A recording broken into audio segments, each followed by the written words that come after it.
नमस्ते। आज हम एक बहुत ही दिलचस्प टॉपिक पर बात करने वाले हैं। ये बातें पास्टर एल्विस के एक बहुत ही दमदार उपदेश से ली गई हैं। हम एक ऐसे विचार को समझने की कोशिश करेंगे जो शायद चौंकाने वाला लगे। क्या अकेलापन सिर्फ एक एहसास है या फिर उससे भी बढ़कर कुछ है? क्या ये एक तरह का आध्यात्मिक खतरा हो सकता है? तो चलिए सीधे मुद्दे पर आते हैं। क्या अकेलापन सच में एक आध्यात्मिक खतरा हो सकता है? मतलब क्या अकेला होना किसी को आध्यात्मिक रूप से खतरे में डाल सकता है? ये एक बहुत बड़ा सवाल है और आज की हमारी ये पूरी चर्चा इसी के इर्द गिर्द घूमने वाली है। तो इस पूरी बात को ठीक से समझने के लिए हम इसे 4 हिस्सों में बांटकर देखेंगे। पहले हम ये जानेंगे कि शैतान अकेले लोगों को ही अपना शिकार क्यों बनाता है। फिर बाइबल से कुछ चेतावनियों पर नजर डालेंगे। इसके बाद हम देखेंगे कि संगति यानी साथ रहने में कितनी ताकत है। और आखिर में हम न्याय के अंतिम दिन के बारे में भी बात करेंगे। तो चलिए शुरू करते हैं पहले हिस्से से। जरा सोचिए, एक शिकारी है जो अंधेरे में परछाई में छिपा है, और उसका निशाना कौन है? वो लोग जो बिल्कुल अकेले हैं, सबसे अलग थलग। सुनकर ही अजीब लगता है ना? तो ये जो गरजता हुआ शेर है, इसकी सबसे पहली चाल क्या होती है? ये उन लोगों को ढूंढता है जो अपने झुंड से, अपने लोगों से भटक गए हैं।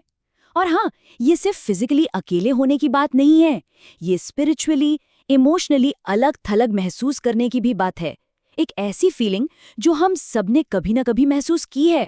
ये स्लाइड बहुत जरूरी है क्योंकि ये बताती है कि आखिर क्यों।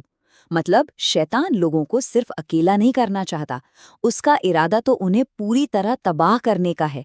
इसीलिए अकेलापन इतना खतरनाक माना गया है। ये सिर्फ दुखी होने वाली बात नहीं है, ये एक ऐसी हालत है जो किसी को भी हमले के लिए खुला छोड़ देती है। अच्छा, तो ये सारी बातें आ कहाँ से रही हैं? क्या ये सिर्फ डराने वाली कहानियां हैं या इनका कोई बाइबल आधार भी है?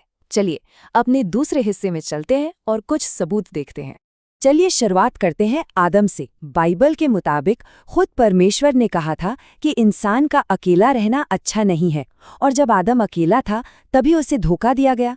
इससे क्या पता चलता है? यही कि अकेलापन हमें कमजोर बना सकता है। अब बात करते हैं यहूदा की। जिस पल उसने अपने साथियों का, अपने ग्रुप का साथ छोड़ा, उसी पल वो शैतान के लिए एक आसान निशाना बन गया।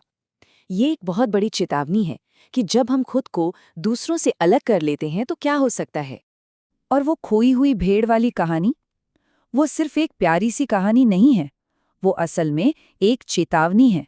जो भेड़ झुंड से बिछड़ जाती है, वो सिर्फ खोती नहीं है, वो सीधा खतरे में पड़ जाती है। वो शिकारी का आसान निशाना बन जाती है। ठीक है, तो अब तक हमने समस्या की बात तो कर ली, पर अच्छी खबर ये है कि इसका एक समाधान भी है, और वो हमें मिलेगा हमारे तीसरे हिस्से में, यानी संगति की ताकत में। देखिए, यही तो है असली फर्क। जब कोई गिरता है तो दूसरा उसे सहारा देता है, उठाता है। पर जो अकेला है, हाय उस पर जो अकेला गिरे, क्योंकि उसे उठाने वाला कोई नहीं होता, और खुद के दम पर उठना हर बार आसान नहीं होता। लेकिन यहाँ एक बात ध्यान रखने वाली है, संगति एक ढाल की तरह तो है, पर यह कोई ऐसी ढाल नहीं जिसे तोड़ा ही ना जा सके। शैतान फिर भी अकेले लोगों पर हमला कर सकता है, हमारे लीडर्स को निशाना बना सकता है, और यहाँ तक कि हमारे ही ग्रुप के अंदर से काम कर सकता है। इसलिए हमें हमेशा सावधान रहना होगा। ये पूरी बात असल में एकता की ताकत के बारे में है। एक इंसान को शायद आसानी से हराया जा सकता है, लेकिन 2 लोग मिलकर अपना बचाव कर सकते हैं। ये सिर्फ एक दूसरे को सपोर्ट करने के बारे में नहीं है, ये एक दूसरे की हिफाजत करने के बारे में है। और अब हम आ गए हैं अपने आखिरी हिस्से पर। यहाँ आकर सारी बातें एक साथ जुड़ जाती हैं। ये है अंतिम हिसाब का दिन। लेकिन कहानी में यहाँ एक ट्विस्ट है। देखिए, इकट्ठा तो सब होते हैं, लेकिन हर कोई एक ही जगह नहीं जाता। जो लोग परमेश्वर से अलग हो जाते हैं, उन्हें भी इकट्ठा किया जाता है, लेकिन न्याय के लिए। यहाँ एक प्रोसेस बताया गया है। पहले जो डालियां फल नहीं देती, उन्हें काट दिया जाता है, मतलब अलग कर दिया जाता है। फिर इन सूखी डालियों को एक साथ जमा किया जाता है, और आखिर में उन्हें जलाने के लिए आग में फेंक दिया जाता है। और फिर एक आखिरी महायुद्ध का जिक्र है। दुनिया के सारे राजा एक अंतिम लड़ाई के लिए एक जगह जमा होते हैं। ये इकट्ठा होने का सबसे बड़ा, सबसे आखिरी मौका है, और यहीं पर सब कुछ तय हो जाएगा।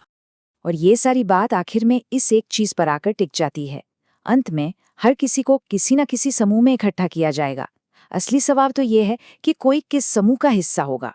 क्या वो जंगली पौधे होंगे जिन्हें जलाने के लिए इकट्ठा किया गया, या फिर वो गेहूं होंगे जिसे सहेजकर खलिहान में रखा गया। तो ये सब कुछ जानने के बाद आखिरी सवाल बस यही बचता है, किसी की आध्यात्मिक संगति यानी स्पिरिचुअल कम्युनिटी कितनी मजबूत है। क्या कोई अकेला खड़ा है, हमले के लिए तैयार, या एक ऐसे मजबूत समुदाय का हिस्सा है जो उसकी हिफाजत करेगा। और ये एक ऐसा सवाल है जिसका जवाब हर किसी को अपने लिए खुद ही खोजना होगा।